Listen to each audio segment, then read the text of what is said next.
When Elena finished digging that soil in the middle of the night, she had no idea she was unearthing the darkest secret of the most powerful Mafia family in New York. What seemed like the tragic end of 6-year-old Luca's life was only the beginning of something far more sinister. But what the housekeeper discovered about the fiancé afterward would shake the entire criminal underworld, and you won't believe what this woman was truly capable of when her lies, her blood-stained past, and her true identity finally came to light. The Moretti mansion stood like a fortress on the edge of Long Island, wrapped in the kind of silence that only power and money could buy. Iron gates, armed guards, security cameras hidden behind marble angels. It was a kingdom built on blood and fear, and Elena Reyes was just a housekeeper who happened to live inside it. She had worked for the Moretti family for almost a year now, tending to Luca and Bella's every need and ensuring the mansion remained spotless. She knew her place. Keep your head down. Do your job. Don't ask questions. That was how you survived in a house ruled by Dante Moretti, one of the most feared mafia bosses on the East Coast. But tonight, something pulled her out of sleep. Elena's eyes snapped open at exactly 2:47 a.m. The room was dark. The air was still. She lay motionless, heart pounding, unsure what had woken her. A sound? A feeling? She couldn't say. She waited, listening. Nothing. Just the low hum of the air conditioner, the faint tick of the antique clock in the hallway. Then she heard it again. A sound soft, muffled, almost like a whimper. It came from outside, somewhere beyond her window. Elena sat up slowly, pushing the blanket aside. Her hands were trembling, though she didn't know why. She crossed the cold floor barefoot, pulling back the curtain just enough to peer into the night. The backyard stretched out beneath the moonlight like a silver painting. Trimmed hedges, a marble fountain, and beyond it Victoria's rose garden. Rows of red and white roses, perfectly arranged, perfectly maintained. It was the pride of Dante's fiancé, the place she spent hours tending every afternoon. But something was wrong. Near the far edge of the garden, the soil looked different, darker, uneven, freshly disturbed. Elena frowned. She had walked past that exact spot just yesterday. It had been perfect, flat, undisturbed. Now it looked like someone had been digging. Her pulse quickened. Maybe an animal, she told herself. A raccoon, a stray dog, that's all. But then the sound came again, and this time, there was no mistaking it. A muffled cry, weak, desperate, coming from that exact spot in the garden. Elena's blood ran cold. She grabbed her robe and slipped out of her room, moving through the service hallway like a ghost. The mansion was dead silent. Everyone was asleep, Dante upstairs, Victoria beside him, the children in their rooms. No one would believe her if she woke them over some strange noise. So she went alone. The back door creaked as she pushed it open. The night air hit her skin cold, sharp, carrying the faint scent of rain. Wet grass clung to her bare feet as she crossed the yard, each step heavier than the last. The closer she got to the rose garden, the stronger the dread became. When she finally reached the disturbed patch of soil, Elena crouched down and pressed her palm against the earth. It was loose, soft, recently turned. Her breath caught, then thump, a faint knock, from below. Elena's heart stopped. She pressed her ear to the ground, barely breathing. And then she heard it, a weak, strangled moan, the sound of tiny fists hitting wood, the desperate gasp of someone running out of air. Someone was under there, buried, alive. Elena stumbled back, her whole body shaking. This wasn't possible. This couldn't be real. But the sounds didn't stop. They kept coming, faint, fading, growing weaker with every second. Whoever was down there was dying, and Elena was the only one who knew. She looked back at the mansion. Dark windows, sleeping guards, no one watching, no one listening. If she screamed, would anyone come? Would anyone believe her? Or would they bury her too? Her hands trembled. Her mind screamed at her to run, to go back to her room, lock the door, pretend she never heard anything. But she couldn't, because deep down, Elena Reyes knew what it felt like to be abandoned, to cry out for help and hear only silence. She would not let that happen to someone else. Not tonight. Elena turned and ran toward the garden shed, her heart pounding in her ears. She fumbled in the darkness until her fingers closed around a wooden handle. A shovel. She gripped it tight and ran back to the garden, back to the spot where the soil was loose, where someone was buried beneath the roses. "Hold on," she whispered into the night. "I'm coming." And then she began to dig. Someone was under there, and they were still alive. The story is only just beginning, and what Elena is about to uncover will change everything forever. If you want to know who is lying beneath that layer of earth, Please like the video right now to support the channel. Share it with your friends if you love dramatic stories like this. And do not forget to subscribe and turn on notifications, because the next part is even darker than you imagine. Elena drove the shovel down into the earth and began to dig. The first layer of soil gave way with a terrifying ease, soft and damp, as if it had been turned over not long ago. She dug faster, harder, cold sweat beating on her forehead even as the winter night bit with its freezing teeth. The smell of wet soil flooded the air, mixing with the scent of roses into something uncanny, at once sweet and lethal. With every thrust of the shovel, Elena felt her heart pound so loudly she could hear it in the stillness of the night. The sound from beneath the ground grew weaker and weaker, as if someone down there was slowly running out of strength. She did not dare stop. She did not dare think about what she might find underneath.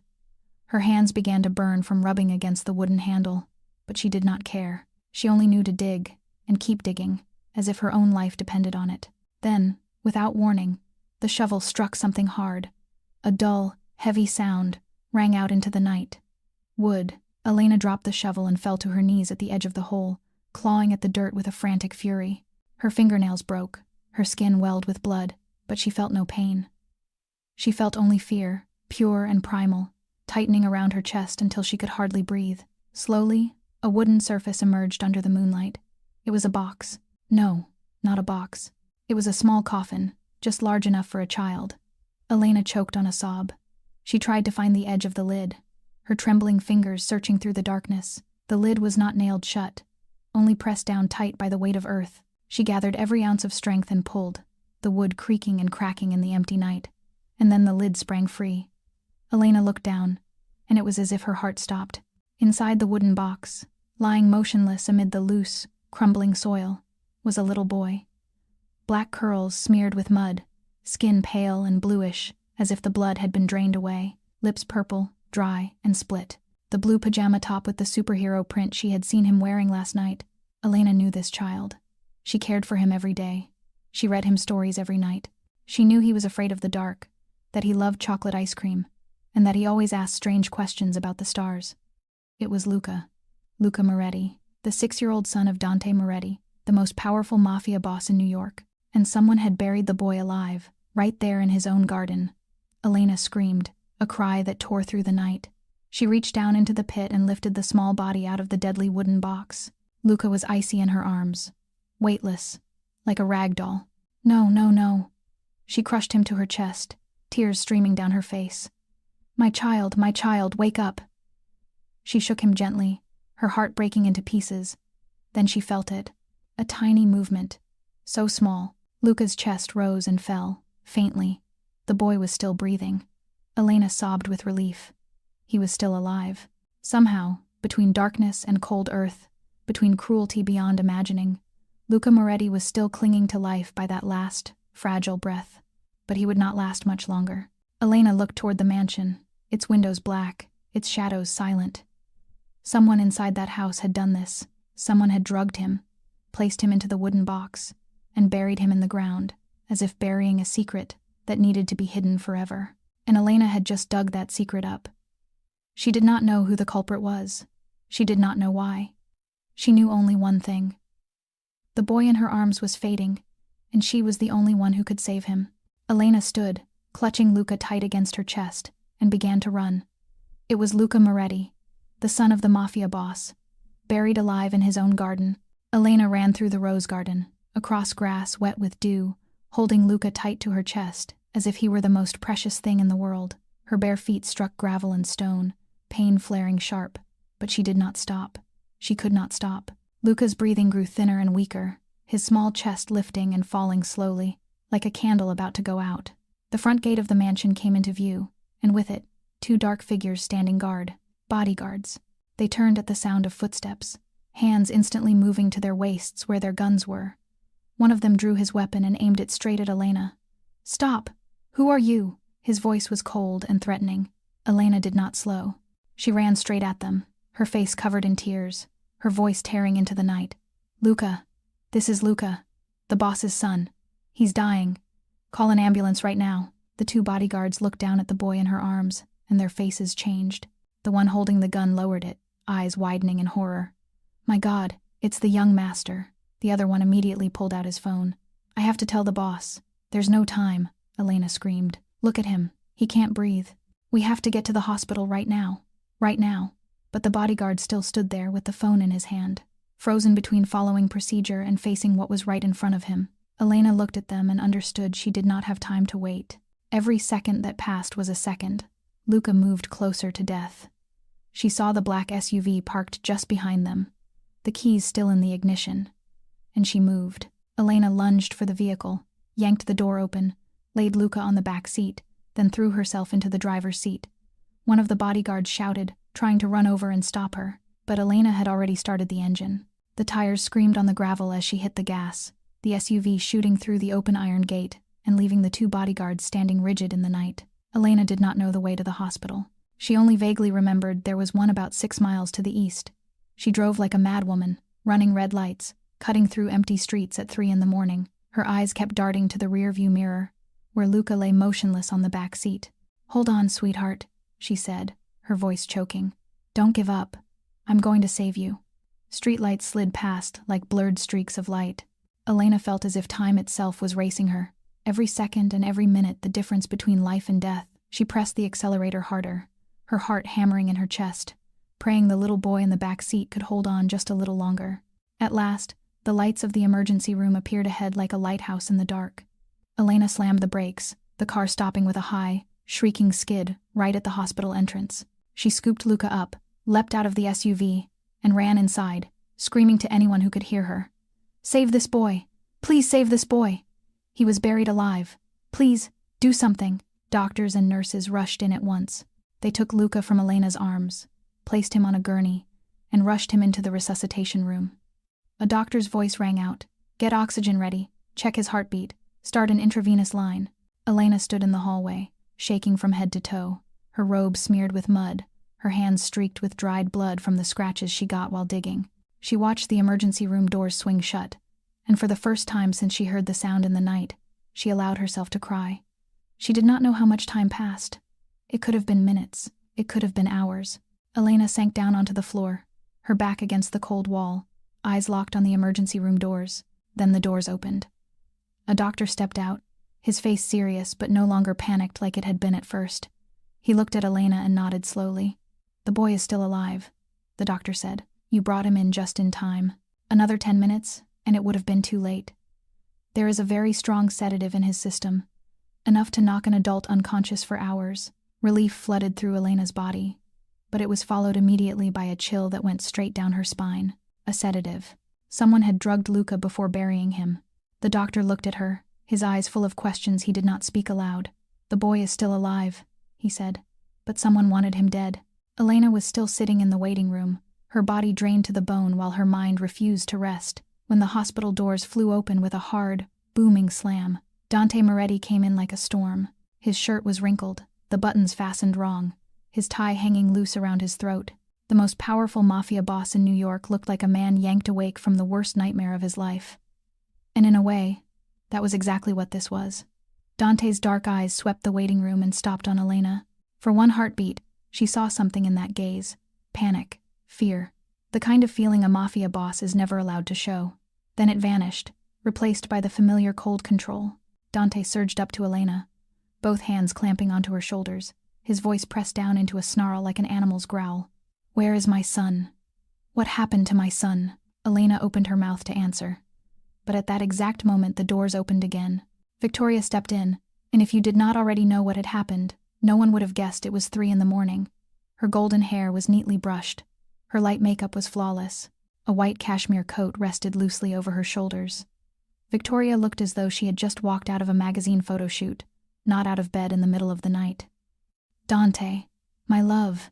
Victoria hurried to Dante, her voice trembling with worry. "I got the call and came right away. Where is Luca? Where is our son?" The way she said our son made Elena shiver. Victoria was not Luca's biological mother. She was only Dante's fiancée, and she had moved into the mansion just 6 months ago. Yet she spoke those words with absolute possession, as if Luca belonged to her. Dante released Elena and turned to Victoria. His voice was still tight, but it softened a fraction when he spoke to his fiancée. "Luca is in the emergency room. The doctor says he will be fine." Victoria lifted a hand to her chest, eyes widening as if she had just received the best news in the world. Thank God. But what happened? How is she here? Dante turned back to Elena, and this time there was no panic left in his eyes.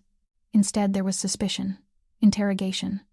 Those were the eyes of a mafia boss searching for an enemy. She found Luca, Dante said, his voice stripped of emotion.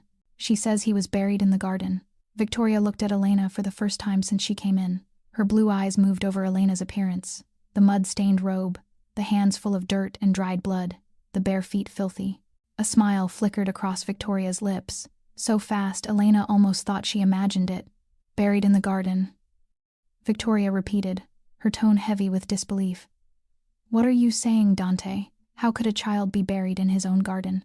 Elena spoke, her voice raw with exhaustion, but still fighting to stay steady.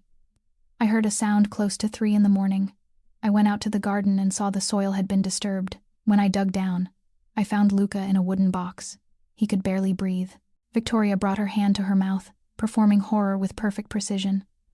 Oh God, how terrible. Then she tilted her head, her blue eyes narrowing. But you said you heard a sound at 3 a.m. What were you doing outside in the garden at that hour? Elena felt as if she had been slapped. I woke up because of the noise. Victoria nodded slowly, as if turning it over in her mind. And you decided to go out to the garden, alone, in the middle of the night, instead of waking someone in the house, instead of calling security. Yes, Elena said, but her voice began to tremble. She realized she was being pushed into a corner. And you found a shovel, Victoria went on, her voice gentle, as if she were telling a fairy tale. And you started digging. In my rose garden. At 3 a.m, Dante stood silent, his gaze moving from Victoria to Elena and back to Victoria. Elena could see the doubt growing in those dark eyes, like darkness swallowing light. I heard sounds from under the ground, Elena said, her voice desperate. Someone was knocking. Someone was calling for help. I had no other choice. Victoria sighed, a sigh soaked in pity. Elena, I understand you want to be rewarded. I understand you are just a lowly maid and your life is not easy. But to make up a story like this, that is something I can't accept. I am not making it up, Elena said, her voice rising with anger and helplessness. Luca was buried alive. Someone gave him a sedative and buried him in the ground. The doctor confirmed that. Victoria turned to Dante, her eyes shining with manufactured tears. My love, I do not understand what is happening. Why is she accusing such horrible things? Who could do that to Luca? Dante remained silent. He stared at Elena, and in those dark eyes, Elena no longer saw the gratitude of a father whose child had just been saved. She saw only suspicion, caution, the quiet threat of a mafia boss measuring an enemy. Victoria stepped closer to Dante, placed her hand on his arm, and spoke softly, just loud enough for Elena to hear. My love, I do not want to say this, but she is the only one who was outside in the garden tonight. She is the only one who knew where Luca was. She is the only one holding a shovel. Victoria paused, her blue eyes fixed on Elena with an icy chill. Or maybe she is the one who buried the boy, Victoria whispered, and then pretended to save him to be praised. Dante turned to look at Elena, and his eyes turned to ice. Elena was taken back to the Moretti mansion just as dawn began to pale the sky, but not as a hero who had saved the boss's son. She was escorted like a prisoner. 2 bodyguards flanked her, saying nothing, leading her through the front gate, across the grand hall, up the stairs, and straight into the small room at the end of the 3rd-floor corridor. Her small maid's quarters had now become a jail cell. When the door shut behind her, Elena heard the lock snap with a dry, final click. She turned, looked through the narrow gap, and saw the shadow of a man standing outside, a bodyguard. They were guarding her. Elena sat on the edge of the bed, her body falling apart after a night without sleep, but her mind could not rest. She thought of Dante's icy stare the last time he looked at her in the hospital. She thought of the brief smile on Victoria's lips when she succeeded in shifting the blame. She thought of Luca, the 6-year-old boy lying in the hospital, nearly dead because of a scheme Elena could not begin to understand. Why? Why would anyone want to kill an innocent child? And why did Victoria try to pin it on her with such terrifying calm?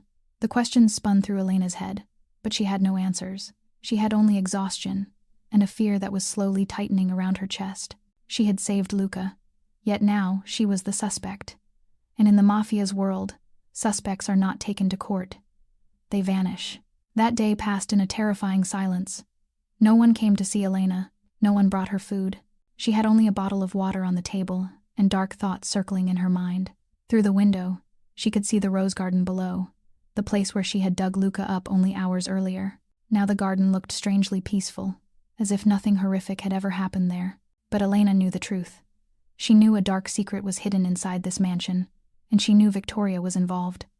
Night fell, and darkness swallowed the small room. Elena lay on the bed, eyes wide open, staring at the ceiling, unable to sleep. Every small sound made her flinch. Footsteps in the hallway, wind brushing the window, leaves and branches whispering in the garden. She did not know what was waiting for her. She did not know if she would survive this night. Then she heard a different sound, a soft scratching at the door.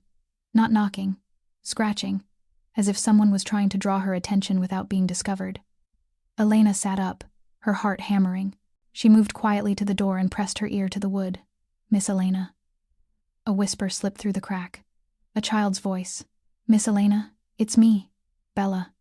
Elena knew at once. It was Bella, Dante's 9-year-old daughter, Luca's older sister.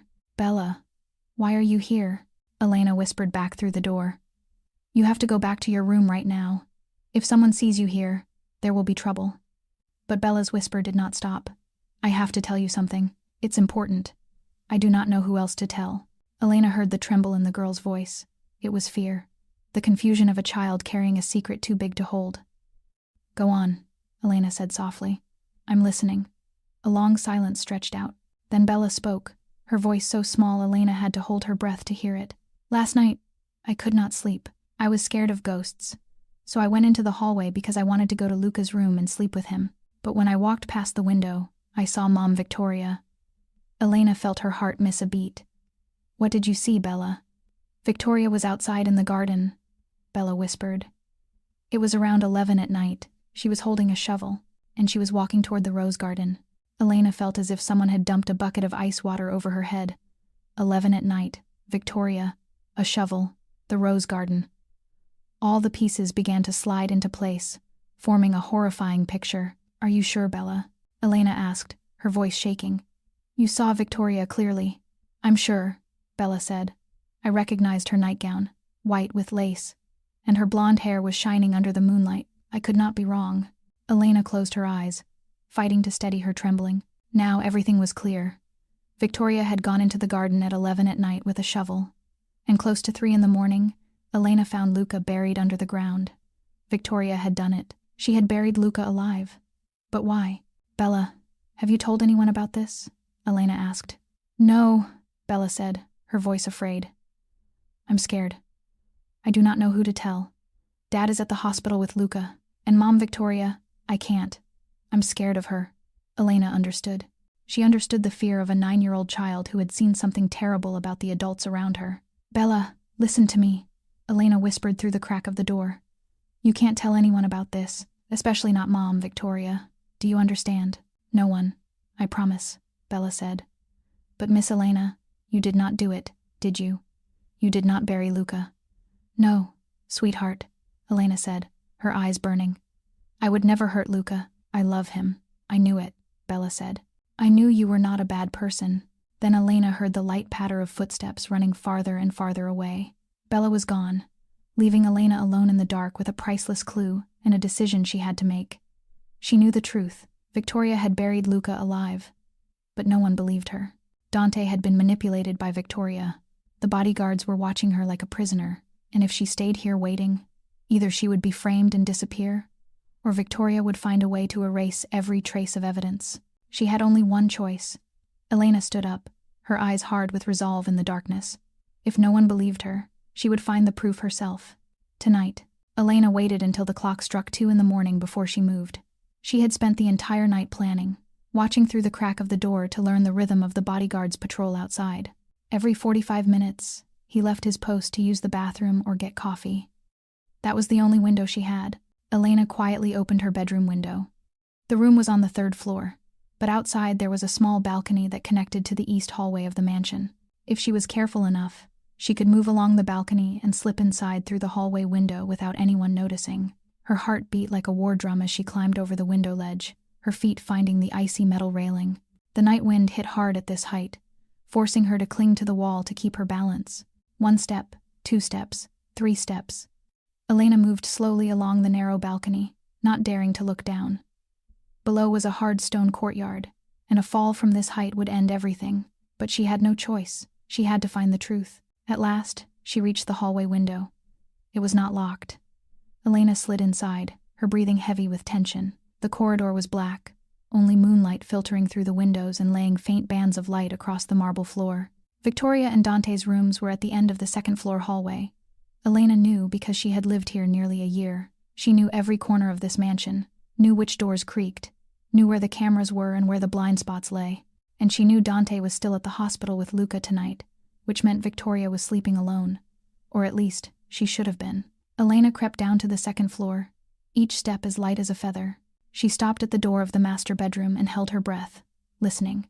No sound, no light slipping through the crack beneath the door. Victoria was asleep, but Elena did not go into the bedroom. That was too dangerous. Instead, she turned to the door beside it, the room Victoria used as her private dressing room.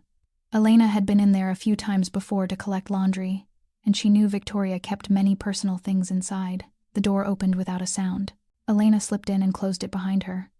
She pulled out her phone, turned on the flashlight at its dimmest setting, and began to search. The room was crowded with expensive clothes, designer bags, and high-heeled shoes.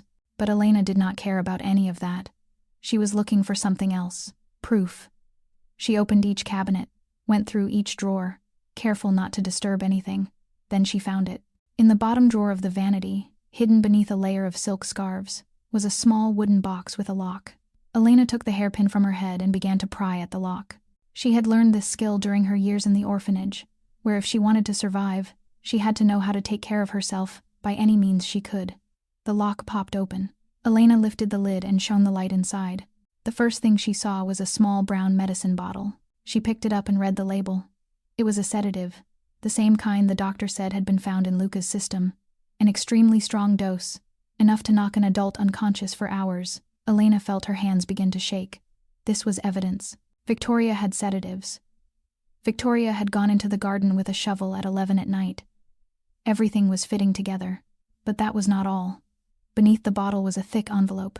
Elena opened it, and what was inside froze her in place. A passport. But not a passport belonging to Victoria Hayes. The name on it was Vanessa Crane, and the face in the photo was Victoria, only with brown hair instead of blonde.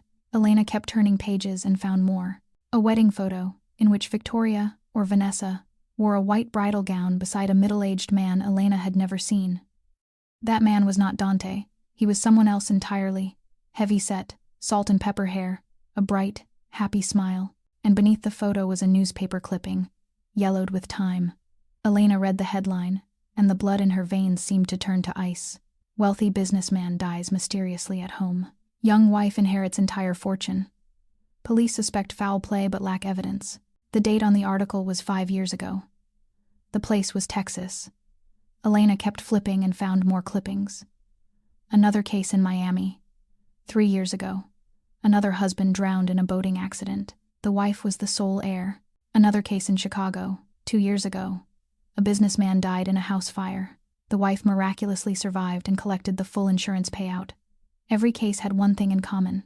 A beautiful young wife, a wealthy husband, a sudden death, and the wife vanished soon after collecting the inheritance. Elena studied the photos in those articles more closely. The hair color changed, brown, then black, then red. The names changed, Vanessa, then Monica, then Rachel, but the face did not change. It was Victoria, always Victoria. Elena let the papers fall, her hands trembling violently. Now she understood everything. Victoria was not an ordinary woman who happened to meet and love Dante Moretti. She was a professional predator. She targeted rich men, married them, then killed them to take their money. She was a black widow, a husband-killing serial murderer, and now she was targeting Dante Moretti, the richest mafia boss in New York. But Luca had accidentally discovered something. Maybe he saw Victoria doing something suspicious.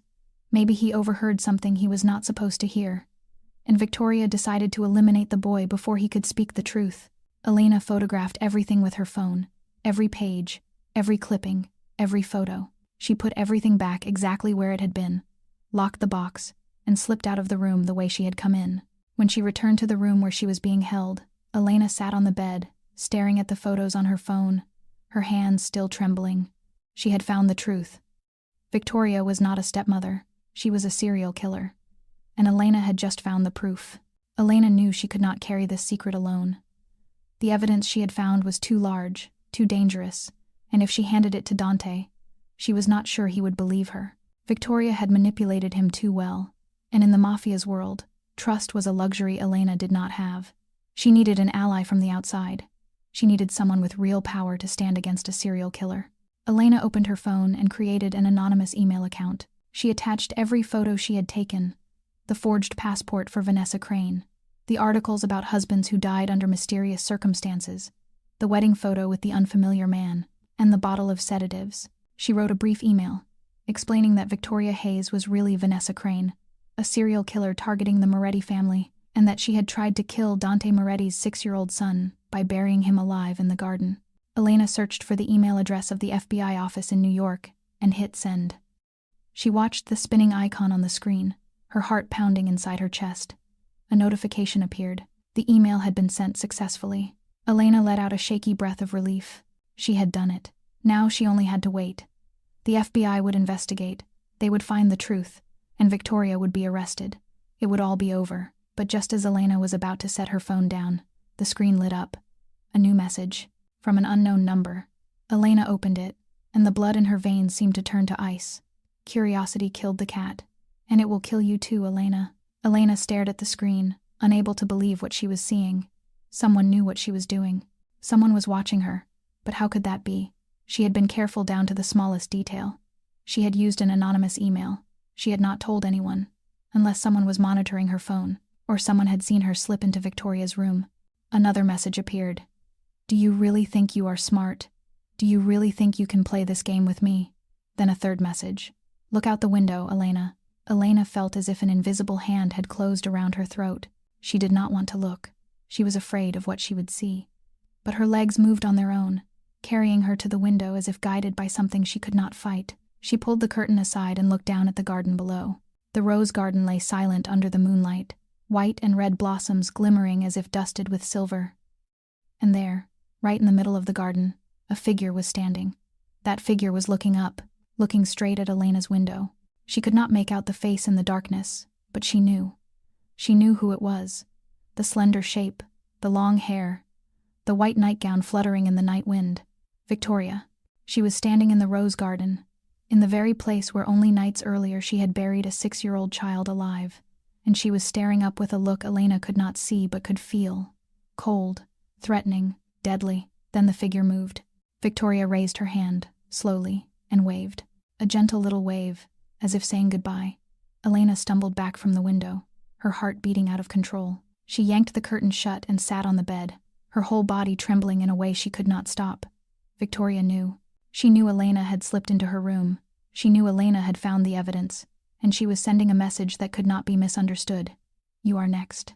Time crawled forward, slow as torture. Elena did not dare sleep. She sat on the bed with her back against the wall, eyes fixed on the door. She gripped the desk lamp in her hands, the only weapon she could find. The clock struck 3 in the morning. And then she heard it, footsteps, very light, very slow, coming closer to her door. Elena held her breath, clutching the lamp so hard her knuckles went white. The footsteps stopped right outside. Silence. Then the doorknob began to turn, slowly, a fraction at a time. Someone was trying to open her door. Elena wanted to scream, but her throat was locked. She could only sit there and watch the knob turn, and turn, and turn. But the door was locked. There was the faint, soft clink of metal as the person outside realized it would not open. A long pause followed. Then the footsteps came again, moving away this time, farther and farther, until they disappeared completely. Elena let out her breath, tears sliding down her cheeks. She was no longer a suspect. She was the next target on Victoria's list. The next morning arrived like a death sentence. Elena had not slept for a single moment after what happened last night. She sat curled up on the bed, hugging a pillow, her eyes fixed on the door until the first sunlight slipped through the edge of the curtain. She knew Victoria would not stop. She knew she was living her final hours in this mansion, perhaps the final hours of her life. At exactly 7 in the morning, a knock sounded at the door. Not a gentle knock. It was a hard pounding, decisive, heavy with authority. Elena stood, her legs trembling, and opened the door. 2 bodyguards stood outside, their faces cold as ice. One of them spoke, his voice empty of feeling. "The boss wants to see you. Come with us, right now." Elena felt as if someone had driven a fist into her stomach. "The boss wants to see you." Dante had returned from the hospital, and he wanted to see her. She knew what that meant. Victoria had told Dante everything. She had said Elena sneaked into the room last night. She had poured fuel on the fire, turning Elena from a suspect into a threat that had to be removed. And in the Mafia world, everyone knows what removing a threat means. Elena walked between the 2 bodyguards, down the long corridor, down the grand staircase, and stopped before the oak door of Dante's study. She had passed this door hundreds of times over the past year, each time to report on Luca and Bella's daily care and needs. But this time was different. This time, stepping through that door might mean never stepping out again. A bodyguard opened it and shoved Elena inside. The door slammed behind her with an echo that sounded like a coffin lid closing. Dante's study was vast and dim, the curtains drawn tight, the only light coming from the desk lamp on the mahogany desk. And there, seated behind it, was Dante Moretti. He looked exhausted. Blue veins stood out beneath the dark hollows under his eyes. His beard was rough with missed shaves. His shirt was wrinkled, likely the same one he had worn since yesterday at the hospital, but his dark eyes were still sharp as a blade, the eyes of a Mafia boss long accustomed to ordering death. "Sit down," Dante said, his voice low and cold. Elena sat in the chair across from the desk, feeling as if she were sitting before death itself. She did not know what to say. She did not know whether to beg, to explain, or to stay silent and wait for fate to fall.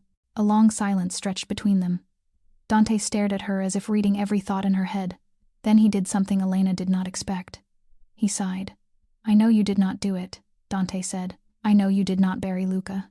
Elena blinked, not sure she had heard him correctly. She sat there, her mouth slightly open, unable to speak. Dante stood, walked to the window, and pulled the curtain aside. Daylight spilled into the room, lighting the fatigue on his face. "I have suspected Victoria since the first day," Dante said, his voice sinking lower. "Since the day she appeared in my life. She was too perfect, too on time, too easy. And in my world, nothing is easy." Elena still could not speak. She only sat there, looking at Dante, trying to understand what was happening. He did not intend to kill her. He believed her. But why, at the hospital, had he looked at her with such icy eyes? Dante turned back to her as if he had read the question inside her. "I had to act," he said. "Victoria is watching everything. If she knows I suspect her, she will disappear, and I will never find the truth."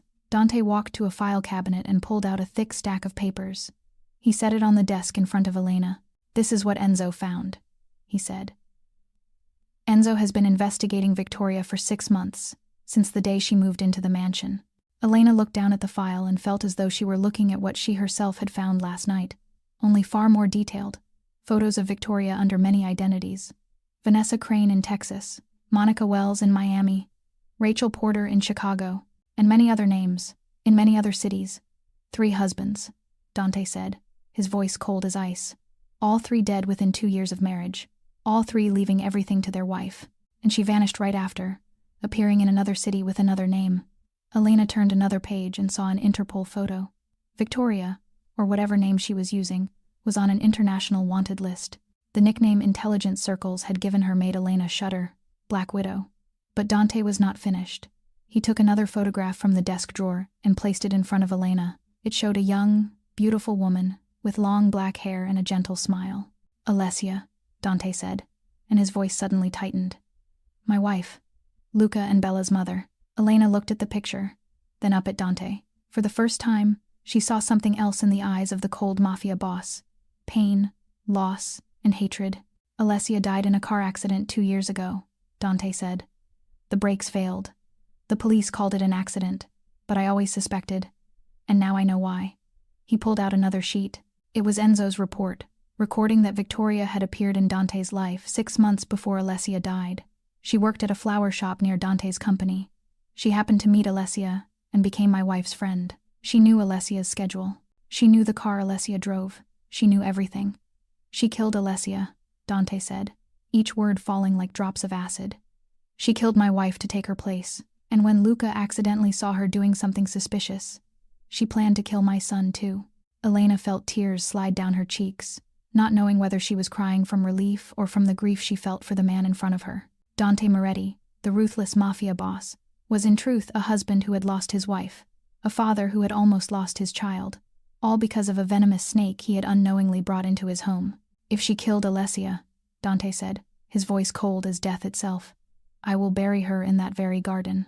Dante and Elena spent that entire morning making plans. They sat in the study with the door locked tight and the curtains drawn closed, talking through every smallest detail of how to bring Victoria down without giving her any chance to escape. The plan was simple, but it demanded flawless coordination. Dante would keep playing the role of the blindly devoted fiancé, keeping Victoria close while Elena quietly reached out to the FBI to confirm they had received the evidence.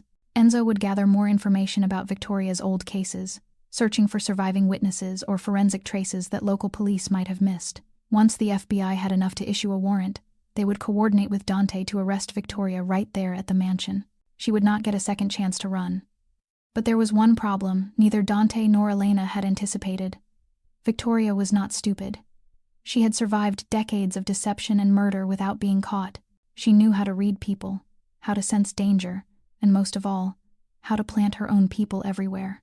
Enzo was the one who discovered it first. He was Dante's right hand, a 40-year-old man with a scarred face and eyes sharp as knives.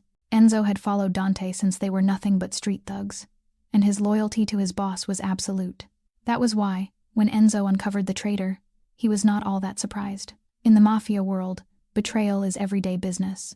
Enzo knocked on the door of Dante's study that afternoon, his face tight with tension. "Boss, we have a problem," Enzo said. "I know why Victoria is always one step ahead of us." Dante looked up, his dark eyes narrowing. "Say it." "Marco," Enzo answered, his voice thick with contempt. "That guard. He is reporting everything to Victoria." Elena felt as if someone had punched her in the stomach. Marco. She knew him. He was one of the bodyguards who had escorted her back from the hospital. He was the man who stood watch outside her door every night. And he had heard everything. Enzo went on, his voice cold. "I saw him making calls in secret last night. I followed him and found he was talking to Victoria. He told her the boss called Miss Elena into the study. He told her the boss no longer trusts Victoria. He told her everything." Dante stood so fast his chair scraped the floor, his fist clenched until the knuckles went white. "That dog," he growled. "I paid him for 5 years. I treated him like a brother. And he betrays me for a woman." Enzo nodded. Victoria promised him something. Money, status, maybe even herself. Idiots always think with the head below instead of the head above. Elena rose, her heart stumbling in her chest. "That means Victoria knows everything. She knows we are planning. She knows we are investigating her. She will not sit still." Dante turned to Elena, his eyes darkening. "I know. We have to move faster. Enzo, go find Marco and take care of him. Then we will take Victoria tonight before she gets a chance to run." Enzo nodded and turned toward the door. But the moment his hand touched the doorknob, he stopped. His face changed color. One hand went to his chest. The other reached forward as if searching for something to hold on to. "Enzo!" Dante shouted, lunging toward his right-hand man. But Enzo fell. He crashed to the floor like a building brought down, his massive body lying motionless on the expensive Persian rug. His eyes rolled back, foam spilling at his mouth, his limbs jerking in uncontrolled spasms. Elena saw the coffee cup rolling on the floor, dark brown liquid spilling out and soaking into the rug, the cup of coffee Enzo had drunk when he came into the room. The cup a servant had brought him less than 10 minutes ago. "Poison," Elena whispered, her eyes wide with horror. Dante dropped to his knees beside Enzo, checking his pulse and his breath. "He's still alive," Dante said. "Call the doctor, now." A bodyguard ran to fetch the family's private doctor. Dante cradled Enzo's head, trying to keep him from choking. And Elena stood there, watching the chaos unfold, understanding a terrifying truth. Victoria knew. She knew they were planning to arrest her. And instead of waiting, she had struck first. She had taken out Enzo, the most dangerous threat to her, before he could do anything.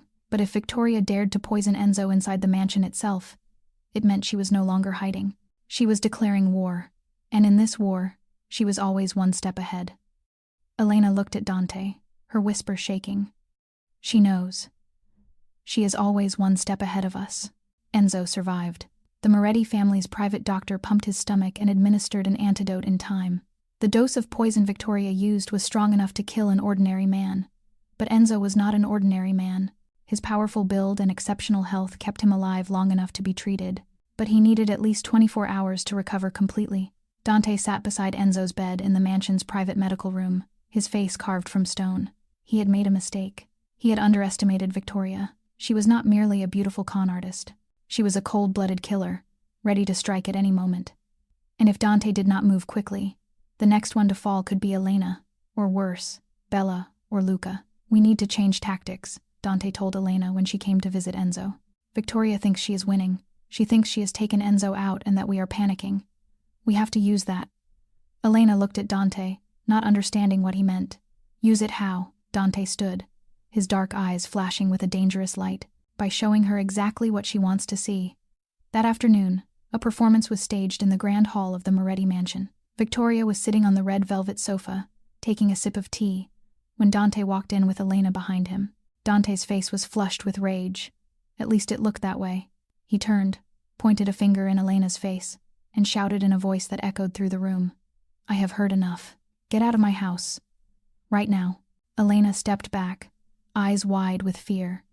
Her acting was flawless down to every detail, from the way she trembled to the way she gripped her sleeve as if holding back tears. "Mr. Moretti, please let me explain." "Explain what?" Dante roared.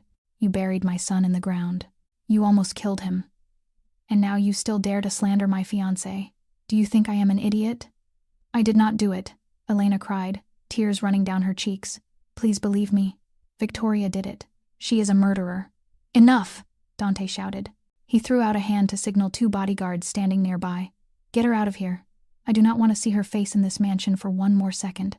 Throw her out on the street like a stray dog." The 2 bodyguards moved in, each grabbing one of Elena's arms, dragging her toward the door.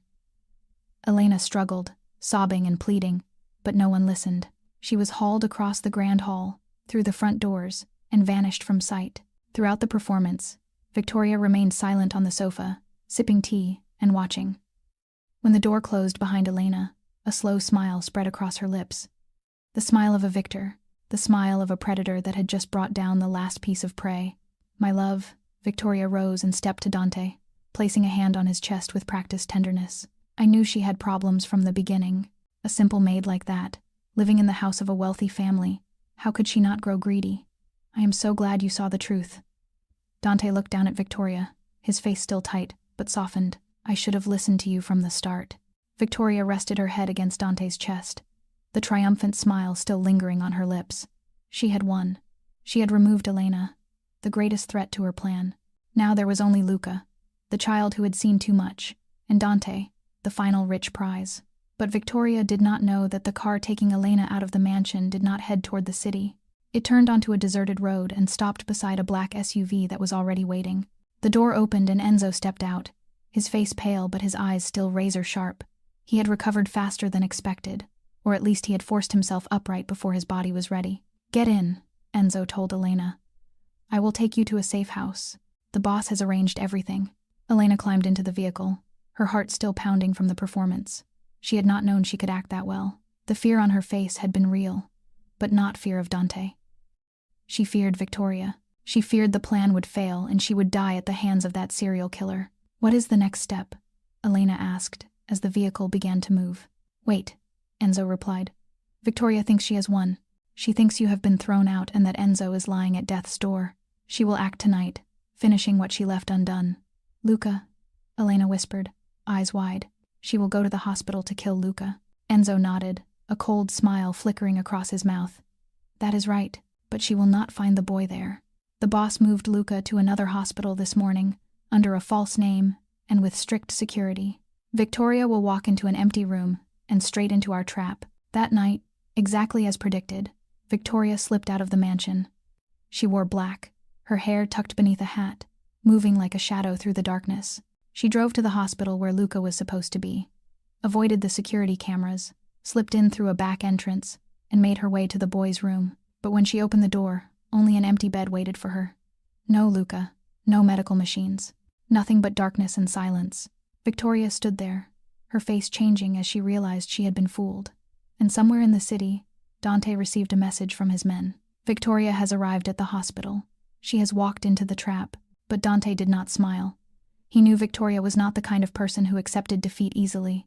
When a predator is cornered, that is when it is most dangerous. Victoria stood in the empty hospital room, the fluorescent lights flickering overhead like they were mocking her. The bed was spotless white, not a single wrinkle in the sheet. The medical equipment had been removed. There was no trace Luca had ever been there. She had been played. Dante had handled her like a puppet.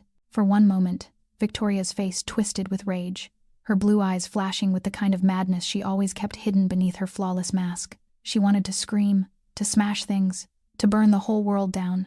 Then she drew a long breath, and the smile slowly returned to her lips. Not the gentle smile of Victoria Hayes, the beautiful fiancée.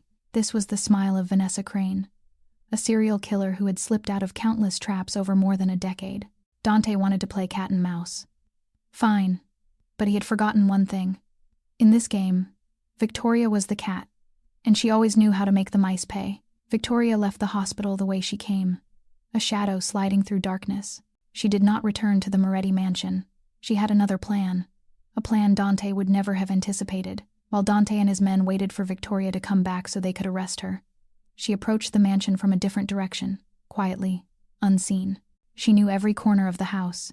She knew the schedule of every guard.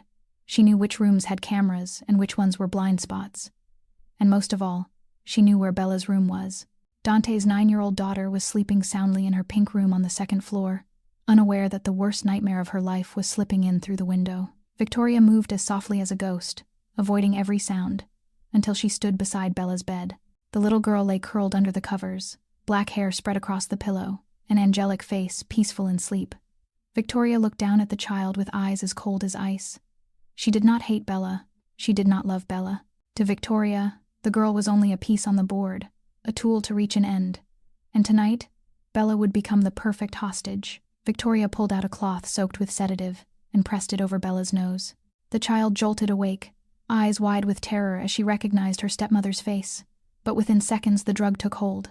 Bella's eyes slowly closed, her small body going limp in Victoria's hands. Victoria lifted the child and vanished into the night. An hour later, Dante's phone vibrated. He was sitting in his study, waiting for news from the men watching the hospital, when he saw Victoria's name glowing on the screen. He hesitated for a second, then answered. Victoria. His voice was cold. Where are you? Victoria's laughter rang through the phone, bright and terrifying. My love, I am so disappointed in you. You thought you could fool me. You thought I was stupid enough to fall into that cheap little trap. Dante tightened his grip on the phone, unease rising in his chest. What do you want? Oh, nothing much, Victoria replied, her tone as light as if she were talking about the weather. I just want you to know you have lost. You wanted to play cat and mouse, right? Fine, but you forgot that I am the cat here. A long silence followed. Then Victoria spoke again, and her voice turned to ice. And now, I have your daughter. Dante shot to his feet, his chair flying backward with a loud scrape. What? What did you say? Bella, Victoria said, sounding pleased. She is sleeping so nicely right beside me. Do not worry, I have not done anything to her yet. Not yet. If you touch a single hair on my daughter's head, Dante roared, his voice shaking with rage and fear. And what will you do? Victoria laughed. Kill me? You do not even know where I am. But do not worry, I will give you a chance to save her. I do not want Bella. I want your tutor, sweet Miss Elena, who stuck her nose where it did not belong.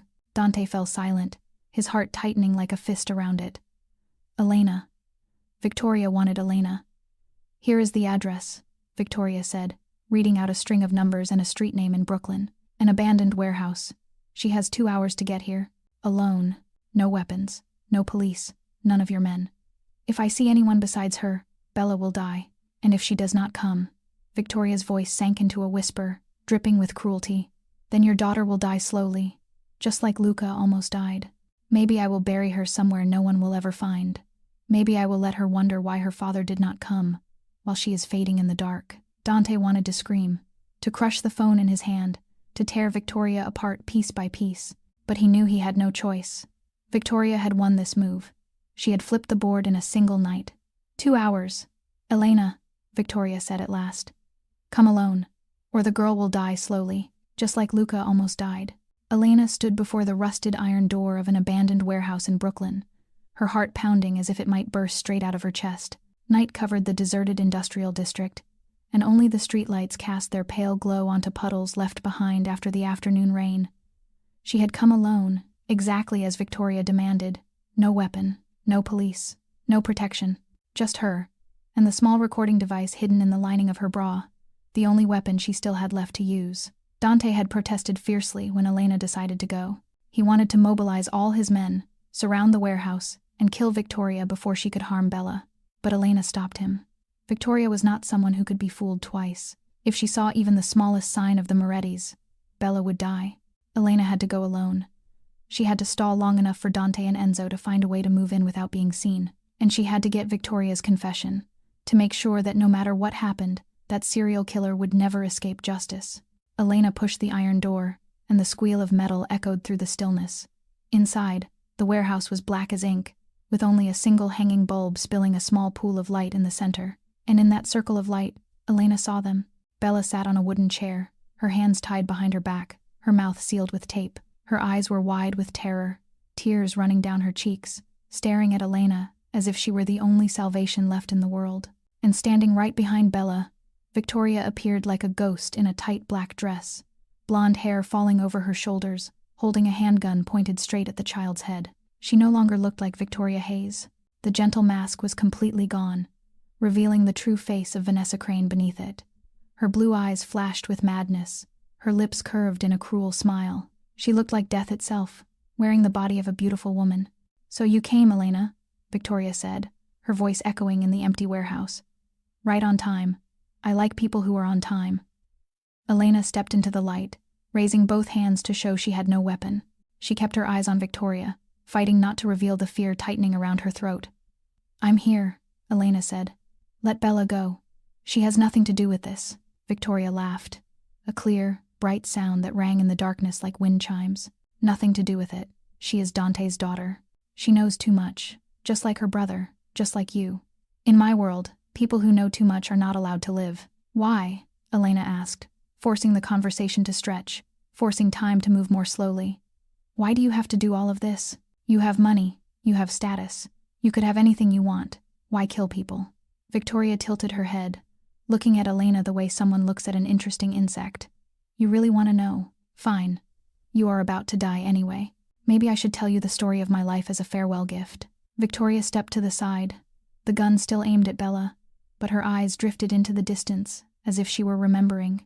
"My first husband was a businessman in Texas," Victoria began, her voice gentle, as if reading a fairy tale. "He was 56, ugly, obese, but rich. I met him in a bar when I was 23, a poor girl with nothing but beauty. He fell for me, married me, and left me everything in his will. 6 months later, he died of food poisoning. The police suspected nothing. I was the poor young wife who had just lost her husband." Victoria smiled, her gaze far away. "That was the first time I killed someone, and I realized it was easier than I ever imagined. The second husband in Miami," Victoria continued, "a hotel owner, richer than the first. I met him at a charity party, married him after 6 months of dating, and 1 year later he died in a boating accident offshore. The boat exploded. No one suspects a grieving widow." Elena stood there, the recorder in her clothing capturing every word Victoria spoke. She fought to keep her voice steady even as her hands trembled. "And the third in Chicago," Victoria replied, "a real estate investor. He died in a house fire. I survived by luck and collected the entire insurance payout. By then, I had perfected my craft. I knew how to choose prey, how to build trust, how to disappear after taking everything." Victoria turned back to Elena, her blue eyes shining with pleasure. "And Alessia," Victoria said, Dante's first wife's name falling from her mouth like a curse. "She was the only obstacle between me and Dante Moretti. I met Dante at a New York high society party, and I knew immediately he was the perfect prey. Rich, powerful, and most importantly, Mafia, which meant a death in his family would never be investigated too closely. But he had a wife." "So you killed Alessia," Elena whispered. Victoria nodded, without a shred of regret. "I befriended her. I learned her schedule. And one day, I cut her brake line. She died on the way to take the children to school. A tragic accident. No one suspected a thing. And 6 months later, I appeared in Dante's life like an angel comforting a widower." "And Luca?" Elena asked, her voice catching. "He was only 6. How could you do that to a child? Victoria shrugged, as if she were talking about killing a fly. The boy saw me mixing sedatives into his milk one night when he woke up for water. He looked at me with those innocent eyes and asked what I was doing. I knew sooner or later he would tell his father. He had to die. If you had not stuck your nose in, he would have been dead long ago. Victoria stepped closer to Elena, the gun now aimed straight at Elena's chest. And now, Elena, Victoria whispered, her blue eyes cold as ice. You will join them, the maid who knows too much. Victoria tightened her grip on the gun, the icy barrel aimed straight at Elena's chest from less than a meter away. In that instant, Elena saw death in the blue eyes of the serial killer. There was no hesitation, no mercy, only the absolute coldness of a predator about to finish its prey. Elena closed her eyes, bracing for the gunshot she knew was coming. She thought of her life, of the orphan years in the children's home, of the times she had been betrayed, of Luca and Bella, the two children she had loved as if they were her own. At least she had saved Luca. At least she had tried with everything she had. But the shot never came. Instead, an engine roar tore through the night. Then blinding light exploded, punching through the warehouse darkness like hundreds of suns rising at once. Headlights. The headlights of multiple vehicles charging straight toward the warehouse door. Victoria turned, eyes narrowing against the glare, and the gun shifted away from Elena for a fraction of time. In that moment, the iron door burst open with a thunderous crash. Dante stormed in first, a gun in his hand, dark eyes burning with hatred. Behind him came Enzo, still recovering from the poisoning but charging forward like an enraged bull. And after them poured dozens of Moretti guards, all armed to the teeth. Victoria reacted like lightning. She spun and fired twice. The gunshots echoed through the warehouse like rolling thunder. The first shot skimmed past Dante's shoulder, slicing the air just inches from his head. The second found its mark. Enzo dropped with a scream, clutching his right shoulder as blood poured out in a violent stream. He hit the concrete floor, his massive body jerking in pain, yet still fighting to lift his gun with his other hand. Dante fired back, but in the chaos the bullet missed, striking the steel pillar behind Victoria and throwing off sparks. Victoria used that moment to retreat toward Bella. She yanked the bound child up from the chair, one arm locking around Bella's throat, the other pressing the gun to the girl's temple. Bella screamed through the tape over her mouth, eyes wide with terror as she looked toward her father, pleading for a rescue she did not know would come. "Stop!" Victoria shouted, her voice echoing through the warehouse. "Everyone stop right now, or the girl dies." Dante stood there, his gun still aimed at Victoria, but his finger on the trigger was shaking, unable to squeeze. He could not shoot, not with Bella used as a shield, not when a stray bullet could steal his daughter's life. Around them, the Moretti guards froze as well, guns raised but no one daring to fire. The air was so tight it felt like it could be cut with a knife. Victoria backed toward the rear exit of the warehouse, dragging Bella along like a doll. With every step she took, Dante advanced one step, and every time Victoria tightened her arm around Bella's neck. "One more step, Dante," Victoria said, her voice cold as ice. "One more step and your daughter dies." Dante stopped, his fist clenched until the knuckles turned white. His eyes pinned Victoria with all the hatred and helplessness a father can feel. He was the most powerful mafia boss in New York. He could order anyone killed. He could buy this entire city if he wanted. But in this moment, he was completely powerless. "Let my daughter go," Dante said, his voice breaking. "I will give you whatever you want. Money, freedom, anything. Just let Bella go." Victoria laughed, a hard, icy sound that rang through the tense space. "Too late, my love. You had your chance to be happy with me. You could have let everything happen the way it was meant to, but you chose to betray me. You chose to believe a lowly maid instead of believing your wife, and now you will pay." Victoria had reached the rear door, her back almost touching the iron. She looked around one last time, blue eyes sweeping over Dante, over Elena standing frozen, over Enzo groaning on the floor, over the guards holding their guns but unable to fire. "Goodbye, Dante," Victoria said, then shoved the rear door open and dragged Bella outside. Darkness swallowed them both in an instant. Dante lunged for the door, but when he reached it there was only night and the sound of an engine fading into the distance. Victoria had escaped, and she had taken Bella with her. Dante stood there in the cold Brooklyn night, staring after the car disappearing into darkness, utterly powerless. He had failed. He had watched his enemy take his daughter right in front of him, and he did not know if he would ever see Bella alive again. Elena ran to Dante's side, her eyes following the direction the car had vanished. She said nothing. There was nothing to say in that moment. Victoria had won. She had flipped the board once again. And now Bella's life was entirely in the hands of a serial killer with not a shred of conscience. Elena did not think. She did not give herself time to think. In the moment, Dante stood there, helpless, watching Victoria's car disappear. Elena sprinted toward the rear door and ran into the darkness, with every last ounce of strength left in her exhausted body. She had no weapon. She had no plan. She had only one thought circling in her mind like a desperate prayer. Save Bella. Save her at any cost. By luck, Victoria did not get as far as she thought she would. The car she planned to use for her escape had been shot through the tire by one of Dante's guards during the gunfight.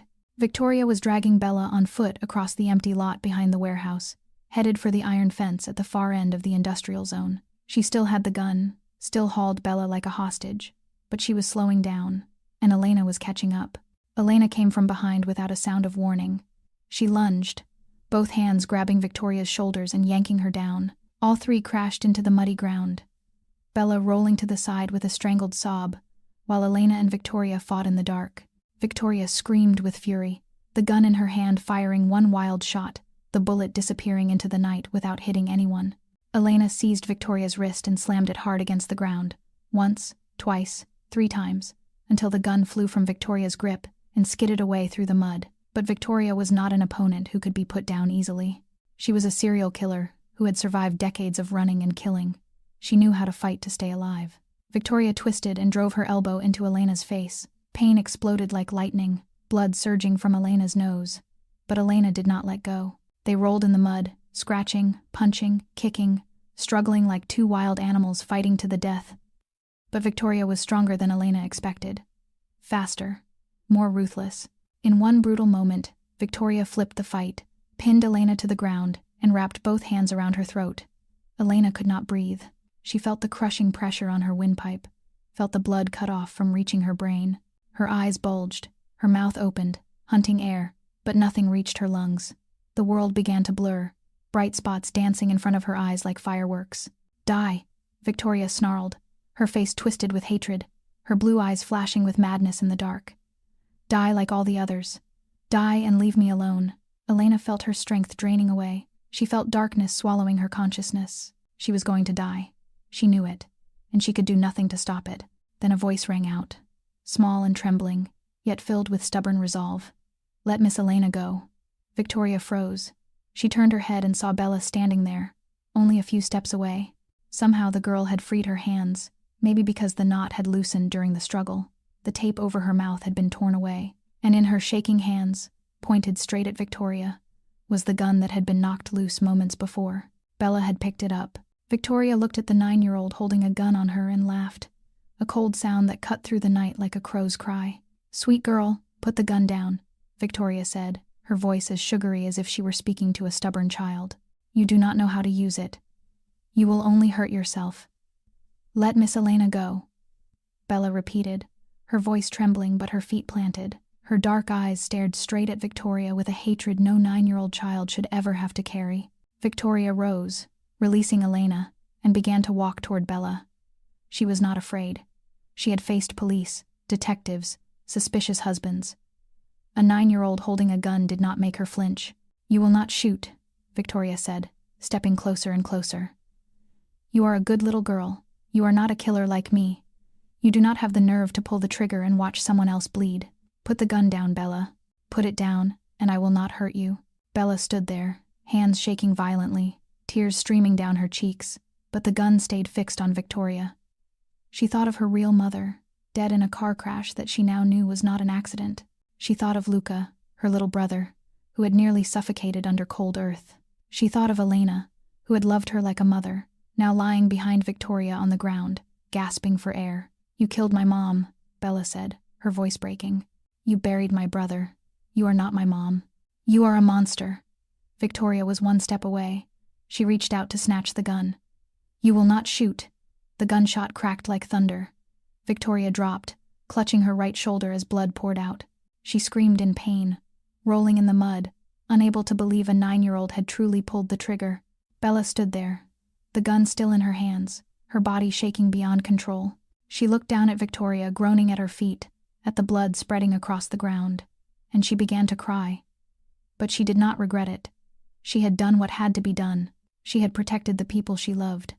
Flashlights burst on from every direction. Sirens wailed in the distance. Footsteps rushed in. Dante arrived first, wrapping Bella in his arms, ripping the gun from her hands and holding his daughter as if he would never let go again. Behind him, men in jackets marked FBI surrounded Victoria, cuffing her despite her screams. Detective Marcus Cole stepped forward, looked down at Victoria sprawled in the mud, then turned to Elena as Enzo helped her to her feet. "It is over," Detective Cole said. "Vanessa Crane, you are under arrest." Mount Sinai Hospital stayed bright with light all through that night. Elena lay in a hospital bed, a white bandage wrapped around her throat where the bruises from Victoria's hands still burned beneath the skin. The doctor said she was lucky to survive, that a few more seconds and her windpipe would have been crushed completely. But Elena did not feel lucky. She felt only exhaustion, the kind that seeped all the way into the bone after days and nights of unbroken strain. Enzo was in the room next door, his shoulder wound treated, and the doctor said he would recover fully in a few weeks. The big man refused pain medication and lay there cursing in Italian every time a nurse came in to change the bandages. Some things never changed, and Enzo's stubbornness was one of them. Bella was evaluated by psychologists and cleared of serious physical injury, but the wounds inside her spirit would take time to heal. She sat in the chair beside Elena's bed, holding her hand in a tight grip, refusing to leave, even though Dante had told her again and again to go home and rest. "I want to stay here with Miss Elena," Bella said, her voice still raw from crying too much. "I do not want to leave her." Then the hospital room door opened. Elena looked up and her heart seemed to miss a beat when she saw who was standing there. Luca, the 6-year-old, stood in the doorway, his black curls still a little messy, his small face still pale after days in the hospital, but his wide eyes lit up the moment he saw Elena. "Miss Lena," he shouted, and ran to the bed, climbing up and throwing his arms around Elena despite her cry of pain when he brushed her throat. "Miss Lena saved me," Luca sobbed, tears soaking the front of Elena's hospital gown. "I heard the doctor say you dug me out of the dirt. You saved me. You are my superhero." Elena wrapped him in her arms, tears spilling down her face without control. She had been afraid she would never hold this boy again. She had been afraid Victoria would kill Luca before she could stop her. But he was here, warm and alive against her, and Elena felt as if it were the greatest miracle on earth. Just then, commotion rose in the hallway, the clink of handcuffs, heavy footsteps, the sound of a woman's voice screaming in protest. Elena looked through the glass in the door and saw Victoria being led past by 2 FBI agents, her hands cuffed behind her back, her shoulder wrapped in bandages from the wound Bella had caused. Victoria looked wretched, nothing like the perfect woman she had worked so hard to build. Her blonde hair hung in wild tangles, her face was smeared with mud and dried blood, her expensive black dress was torn to shreds, but her blue eyes still flashed with madness when she saw Elena through the glass. Victoria stopped, struggling against the agents holding her. She stared straight at Elena and shouted loud enough for everyone in the hallway to hear. "You think you have won, Elena," Victoria screamed, her voice shattering like glass. "You are living in a mafia house. You are loving a crime boss. Death will come for you. Sooner or later, death will come for you. You can't run from this world." The agents dragged Victoria away, but her screams echoed down the corridor until the elevator doors finally closed. Elena watched her go, not shaking, not panicking the way Victoria wanted. She felt only a strange calm, as if an enormous weight had been lifted from her shoulders. "I have faced death," Elena said, her voice oddly steady. "It does not frighten me anymore." Dante stood in the corner of the room, silent, watching everything from the beginning. He watched Elena holding Luca and Bella in her arms, watched the way she met Victoria's threat without flinching, and he felt something shift inside his chest. This was not the quiet maid he had hired a year ago. This was a brave, strong woman, willing to sacrifice her life to protect children who were not even her own. This was a woman Dante realized he loved. He walked to the bedside and looked down at Elena. His dark eyes softened far more than they had been in those first days. He did not say much, because Dante Moretti had never been good with feelings. But he said enough. "Stay," Dante said, his voice low and warm. "Not as a maid. Stay as family." 2 months passed like a long, drifting dream. The wound on Elena's throat had healed, leaving only faint marks she could hide with a silk scarf. Enzo had recovered completely and returned to work at Dante's side as if nothing had ever happened. Luca and Bella slowly found their way back to ordinary life, though nightmares still came sometimes in the middle of the night, and Victoria, or rather Vanessa Crane, was waiting for Judgment Day inside a federal detention facility under the strictest watch. Today was that day. The federal courthouse in Manhattan was packed with reporters and spectators from early morning. The Black Widow case had become a headline across national papers. A beautiful serial killer, 4 husbands dead under mysterious circumstances, a 6-year-old child buried alive, and a powerful mafia family. It was the kind of story the media called the trial of the century. Elena sat in the witness section, with Dante seated right beside her. He wore a black suit, his hair neatly combed, looking more like a successful businessman than a mafia boss, but his dark eyes had not changed. They were still sharp and watchful, scanning the courtroom like a wolf guarding its territory. When Victoria was brought in, the whole courtroom seemed to go quiet for a beat. She wore an orange prison jumpsuit and handcuffs, yet she still walked with a proud, runway grace. Her blonde hair was twisted into a neat bun, her face unmade up yet still striking in a cold, hard way. Her gaze swept the room, paused on Elena for a second with a smile full of hidden meaning. Then she sat beside her attorney, as if none of this mattered. The trial opened with the prosecutor's statement. Evidence was presented piece by piece, building a complete portrait of Vanessa Crane's crimes. First came the Interpol file, detailing Victoria's 3 previous husbands and their mysterious deaths. The prosecutor projected images of each victim on the large courtroom screen, telling their stories in a steady voice weighted with force. Jonathan Miller in Texas, dead from food poisoning 6 years ago. David Chen in Miami, drowned in a boating accident 4 years ago. Robert Thompson in Chicago, killed in a house fire 3 years ago. And Alessia Moretti in New York, dead in a car accident 2 years ago. 4 men, 4 deaths, and 1 woman as the common thread through them all. Next came the recording Elena had captured in the Brooklyn warehouse. Victoria's voice filled the courtroom, clear and cold, describing each murder as if she were reading a grocery list. The first husband in Texas. I put poison in his wine. The second husband in Miami. The boating accident. The third husband in Chicago. The fire. Alessia. I cut her brake line. And Luca. The boy saw me mixing the drug. He had to die. The courtroom went so silent it felt suffocating as that confession played. Some reporters in the back row lifted their hands to their mouths, unable to believe the calm cruelty in the killer's voice. Victoria sat there without a flicker of expression, as if she were listening to a boring song. But the most important evidence came last. A large screen lowered, and Luca Moretti's face appeared. The boy was allowed to testify by video from a separate room, supported by a child psychologist, so he would not have to face the woman who had nearly killed him. Luca's voice carried into the courtroom, small and trembling, yet brave. I woke up at midnight because I was thirsty. I went down to the kitchen and saw Mom Victoria putting something into my glass of milk. She saw me and smiled and told me to drink the milk and go back to bed. I drank it because I thought she loved me, but then I got very sleepy. I do not remember anything else. The child paused, his eyes red. When I woke up, I was in the dark. I could not move. I tried to scream, but no one heard me. I could not breathe. I thought I was going to die. Then I heard someone digging. I heard Miss Lena calling my name. Miss Lena saved me. She dug me out of the dirt. Elena felt tears sliding down her cheeks as she listened to Luca's testimony. Beside her, Dante squeezed her hand, his face tight, his eyes wet. It was the first time Elena had seen the cold mafia boss show emotion like that in front of anyone. After hours of argument, the jury withdrew to deliberate.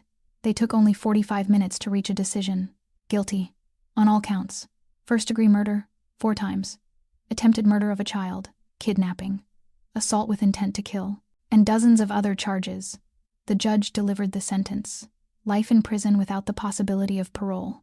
When the sentence was read, the courtroom erupted into murmurs. Reporters hammered at their laptops. Spectators breathed out in relief. Prosecutors shook hands in quiet congratulations. But Victoria did not react. She simply sat there, staring at the judge, and slowly smiled. It was not a smile of acceptance. It was the smile of a madwoman, the smile of someone who had lost everything yet still believed she was not wrong. Victoria rose as the court officers came to cuff her. She turned to look at Elena and Dante one last time, the smile still on her lips, and spoke loudly enough for them to hear. "I will see you in hell." Then she was led away, the crazed smile never leaving her mouth until the courtroom doors shut behind her. Outside the courthouse, golden afternoon sunlight poured over the stone steps. Elena stood there, breathing in the clean air of freedom, of justice, of a new chapter in her life. Dante stood beside her, his hand finding hers and holding tight. "It is finally over," Dante said, his voice gentler than she had ever heard it.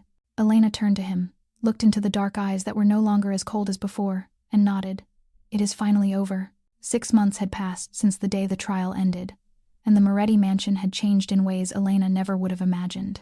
The darkness that once haunted every corner of the house slowly dissolved, replaced by the sound of children's laughter echoing through the corridors, by sunlight spilling through wide-open windows, and by the fragrance of roses blooming in the garden behind the house. The rose garden, once the scene of a horror beyond words, had been completely replanted. Luca was the one who suggested it. He said he did not want the garden to be left abandoned, did not want it to remain a reminder of that terrible night forever. He wanted to turn it into something beautiful, something alive, something that could stand for a new beginning. And so, every day after finishing her chores, Luca went out to tend the newly planted bushes. He watered them, fed them, pulled weeds, and talked to the flowers as if they were his friends. Elena often stood at the kitchen window watching him work, and her heart warmed in a way that still surprised her. Luca was no longer afraid of the garden. He had defeated his fear in his own quiet way. That evening, as the sun began to sink toward the Long Island horizon, Dante came to Elena's room and said he wanted to take her for a walk in the garden.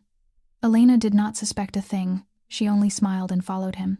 Over these past months, their relationship had grown slowly but surely. Dante was no longer the cold boss. He was the man who held doors for her, pulled out chairs for her, and sometimes, when he thought no one was watching, looked at her with eyes full of tenderness. Elena was no longer the timid maid either. She was the woman who had saved his son, faced a killer, and little by little become the center of this family. They stepped into the rose garden as sunset dyed the sky red. The roses were in bloom, red and white woven together, breathtaking under the evening light.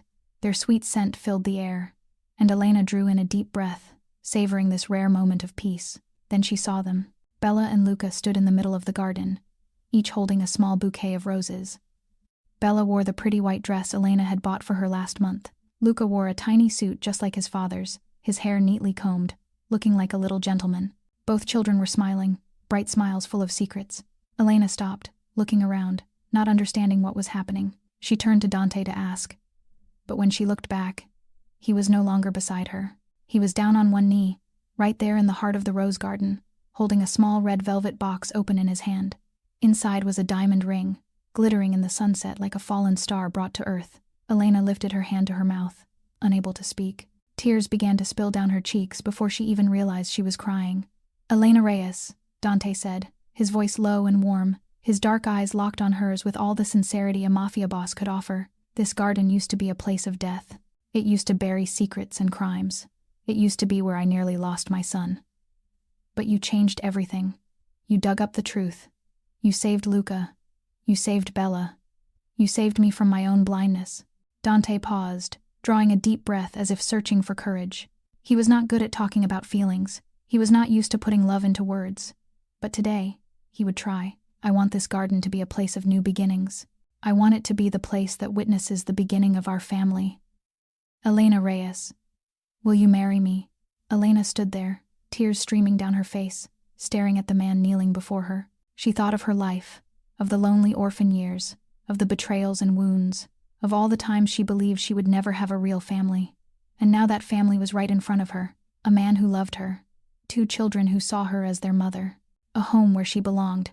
She nodded, unable to speak through the tightness of tears in her throat. "Yes," at last she whispered. "Yes, I will." Dante rose, slipped the ring onto Elena's finger, and pulled her into his arms. And in that instant, Bella and Luca ran to them, wrapping their arms around both adults, laughter and tears blending together in the middle of the rose garden in full bloom. "We finally have a real mom now," Bella said, tears pouring down her face, but her smile bright as the sun. "Mom Lena." Luca clung to Elena's waist, burying his face in her skirt. "Our Mom Lena." Elena held both children close, her tears still falling, and for the first time in her life she felt she truly belonged somewhere. She was no longer the abandoned orphan girl. She was Elena Reyes, soon to become Elena Moretti, and she had a family that loved her more than anything in the world.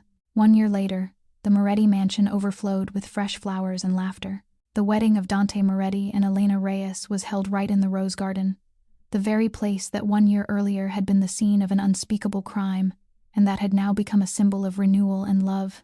Hundreds of red and white roses bloomed under the summer sun, forming a vivid carpet of color stretching across the garden.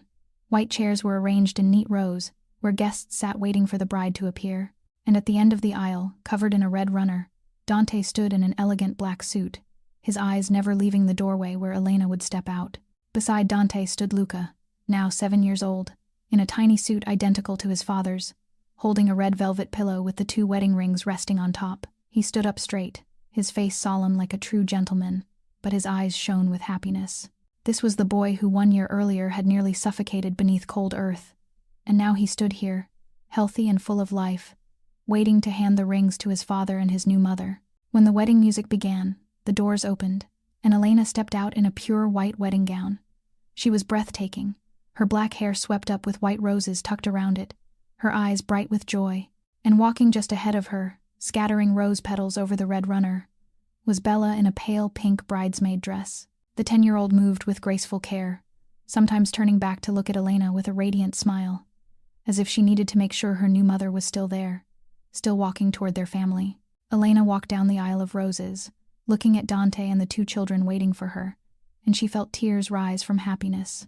She thought of her journey, from the 8-year-old girl who lost her parents in a fire, to growing up in an orphanage through years of loneliness and abandonment. She thought of the man who once promised to marry her and then ran away with all her savings. She thought of the nights she lay crying alone in a shabby apartment, wondering if she would ever be loved, and now she was walking through the rose garden of a grand mansion, moving toward the man who loved her more than anything, and 2 children who saw her as their true mother. Life had given her so much suffering, but at last, life had repaid her with a family she never dared to dream of. The ceremony was simple, but rich with meaning. When Dante slid the ring onto Elena's finger and spoke his vows, he did not use grand, flowery words. He only said he would protect her, love her, and stand by her until his final breath, and Elena knew he meant it. When they kissed for the first time as husband and wife, the whole garden rang with applause. Luca and Bella ran in to wrap their arms around them, and the 4 of them stood there among the blooming roses, a complete family that had finally found one another. 1 year ago, Elena Reyes had been an invisible maid, cleaning up someone else's broken world. Now she was family. And in the garden where a little boy had once been buried alive, love had taken root in its place. The roses bloomed red and white, no longer hiding secrets, but honoring life. Some secrets, when unearthed, destroy everything. But this secret was different. This secret brought Elena the family she had never had. Our story ends here, but before we part, I want to share a few thoughts about the lesson of this story. Life sometimes places us in situations that feel hopeless, but it is in the deepest darkness that light can shine the brightest. Elena lost everything when she was young, was betrayed as an adult, but she never let those wounds harden her heart. She kept her kindness, her courage, and her ability to love, and those very things led her to her true family. What is the lesson here? Never give up hope. Never let the hurts of the past stop you from loving and being loved, and never be afraid to stand up to protect those who are weaker than you, because sometimes that single brave act will change your whole life. If this story touched your heart, please subscribe to our channel and turn on notifications so you will not miss the next moving stories. Do not forget to like and share this video with friends and loved ones, so these good values can spread. I would truly love to know how you felt after hearing this story. Was there a moment that made you cry? Was there a character who reminded you of someone in your real life? Share your feelings in the comments below.